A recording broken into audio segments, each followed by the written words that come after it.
Hi everyone. Today I'm going to do another complete quantum reversal of a video of Maylor's called Message to Visionaries. This one sent me for a loop because it was so much different than the previous quantum reversal, which I did in short phrase sections.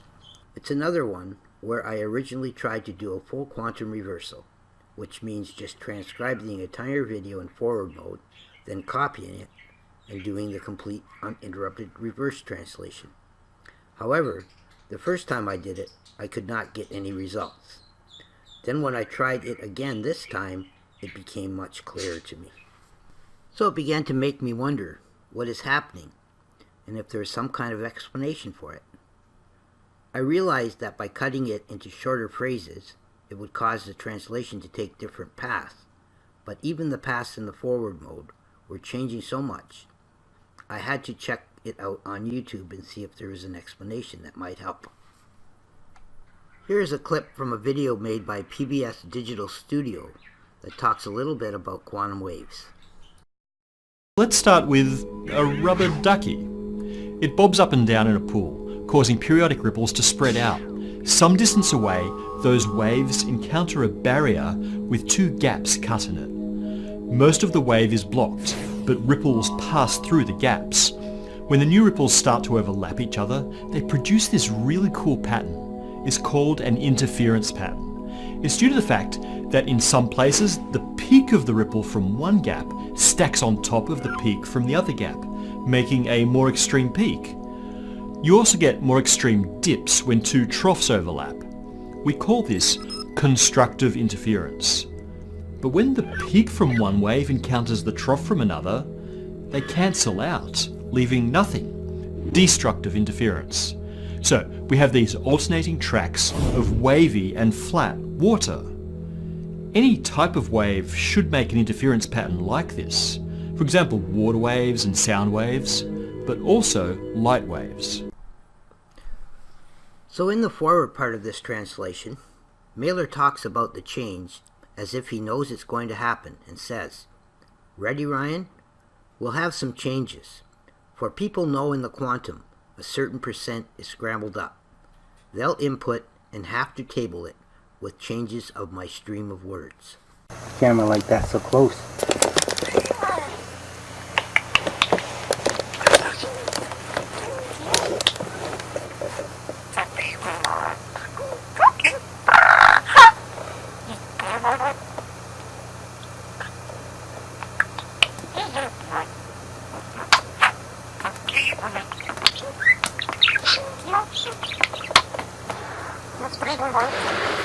Here's a little bit more of that same video that gets into it a little bit further. Particle-like at either end, but wave-like in between. That wave holds the information about all the possible final positions of the particle, but also about its possible positions at every stage in the journey. In fact, the wave must map out all possible paths that the particle could take. We have this family of could-be trajectories from start to finish. And for some reason, when the wave reaches the screen, it chooses a final location. And that implies choosing from these possible paths. So what causes this transition between a wave of many possibilities and a well-defined thing at a particular spot? So it only makes sense that there are many different ways to interpret the information of a wave file. For example, if I cut a longer wave into shorter sections, their destination would be different than the complete file, and they would contain different information. In part 2, Maylor talks a little bit about our daughter Kayla, and how we would not lecture her on something that she can't formulate. He also mentions how trivial things often lack attention. So in part 2 he says, "Your Kayla will have a lot to learn from the things here. She'll be growing with God's garden near a river. Do you plan to lecture her on what she can't formulate? What is trivial will lack some attention. So, looking forward, we'll raise a mountain with all the things that Kayla will do. It's later brought up very spiritually when you have a more trusting forum. It's true when Maylor says that Maylor will be brought up by a river and a garden. We have them both at the Trailer Slant Cottage. The river actually runs through the backyard.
So it was kind of odd that Maylor began talking about Kayla, which seemed to come out of nowhere. Perhaps he was using her as an example for the point he was trying to make. Linda and I know that Kayla has a mild form of ADD, which is attention deficit disorder. As a result, she often refuses to pay attention to things that are trivial to her, but when she wants to, she can spend hours concentrating on things that she really likes, especially when she has a goal in mind. Here's a clip that talks about that. I've seen thousands of patients with ADD, little kids, teenagers, and adults. And what I can tell you is that every one of them has a few things they can pay attention to very, very well. It might be playing a sport. It might be playing video games. It might be making art. It might be doing Lego constructions when they're little, and then when they're older, taking car engines apart and putting them back together, designing computer networks. But everybody I've ever seen who has ADHD has a few things like that where they can pay attention perfectly well and utilize all these skills that I'm talking about, even though they have a lot of trouble in doing the same thing in other places. And then he continues in part 3 saying, reality comes when we know the facts. It won't shut the door on what will be accepted seriously. One day the world is led to the light because your report favors more progress for things they are hearing. It might distort the facts if they will not hear something they're looking for. If the passion they have will not show they do not feel compassion, then they lack some event that is very real.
In part 4, Maylor says, changes that we could allow in this religion shall be a part of your passive inventory. You're bound to find what you're looking for if you look for a change of heart. Something for enjoyment in you doesn't fear what's awaiting beyond every door when we know it helps. Humans clearly have freedom looking for every passion. If it causes problems, we could not favor one's passions. We'll review what's better in a spiritual fashion. Most will be employed with prophecy.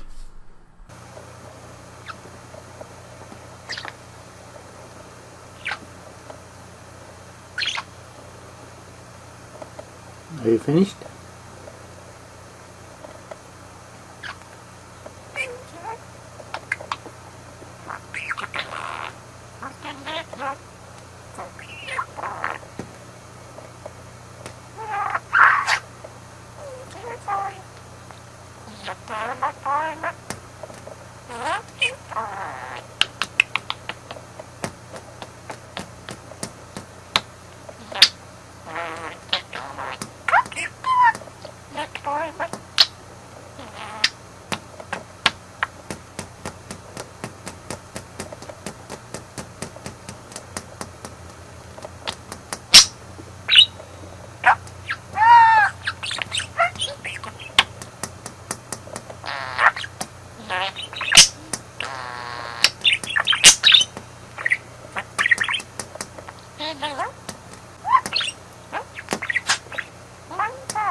When you're done, just say I'm finished.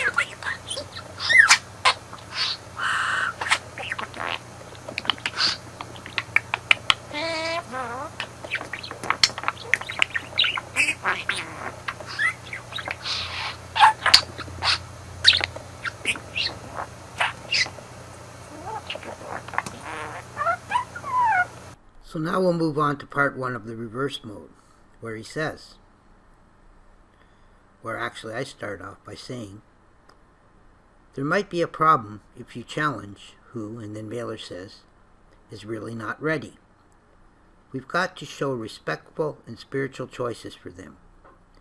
We need you to be understanding and open every time that fear is appearing.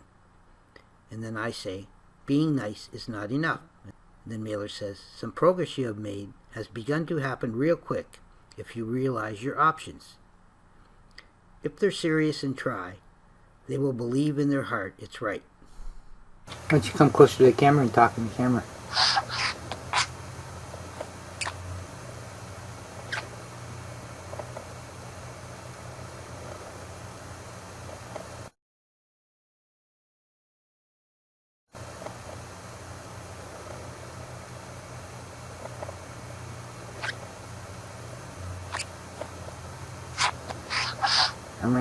You might get so much.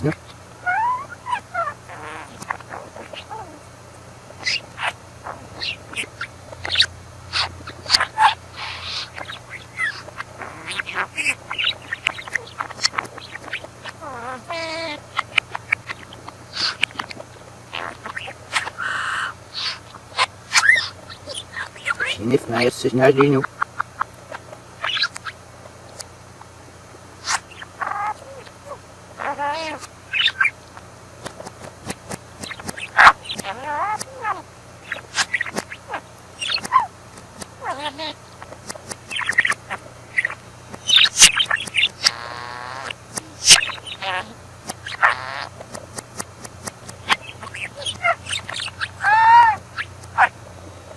Yeah, I know that last part was quite hard to understand. Personally, I choose to believe most of what I've translated there, although there is some interference. I think part 2 of Reverse is clearer, and he says, so Ryan, you'll be okay. There are people who will think you're insane. There are people who know you're loving. You are seriously having a reason for sadness and confusion spiritually. And then I say, I shall not fear. And then Maylor says, and you will never leave us running from prophecy during this effort. You'll have trust in how often we will help make your life a journey with God.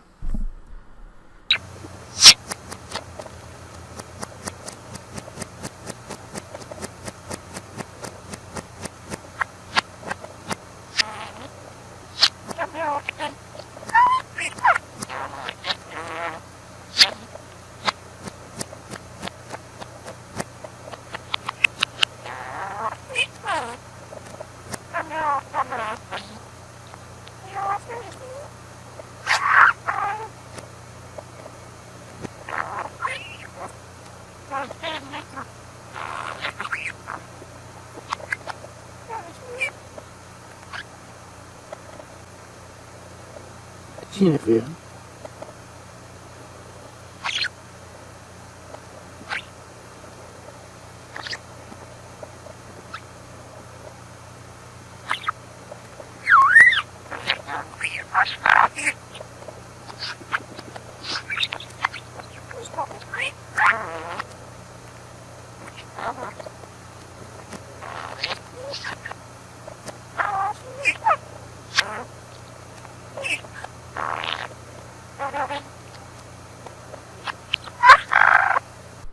In part 3 of Reverse, he says, most of you carry some problems you'll have lurking spiritually from your past life.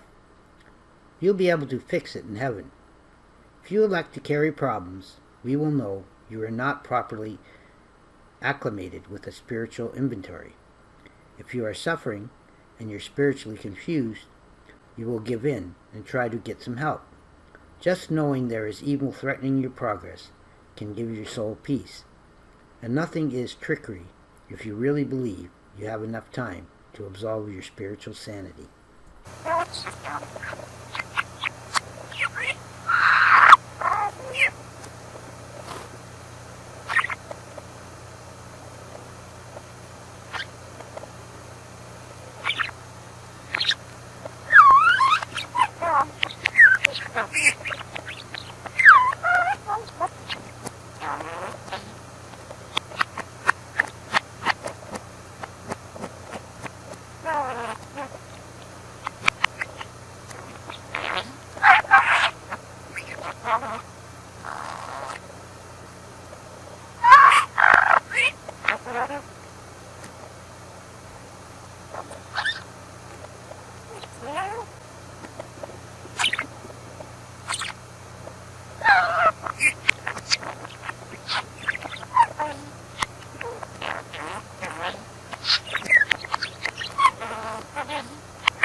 Yes, I know there's a lot there to think about, especially on my part, so I'll leave it at that and move on to the final part 4 of Reverse Mode, where he says, we know Ryan will try to let go and have further results despite his challenges from evil that's lurking.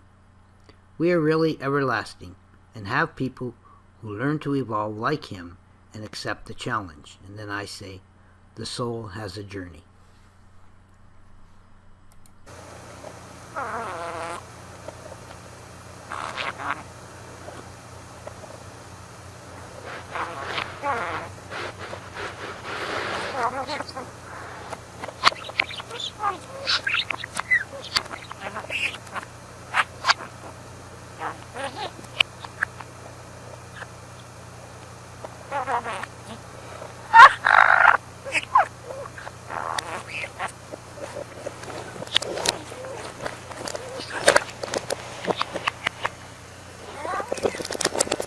What's that, yellow mate?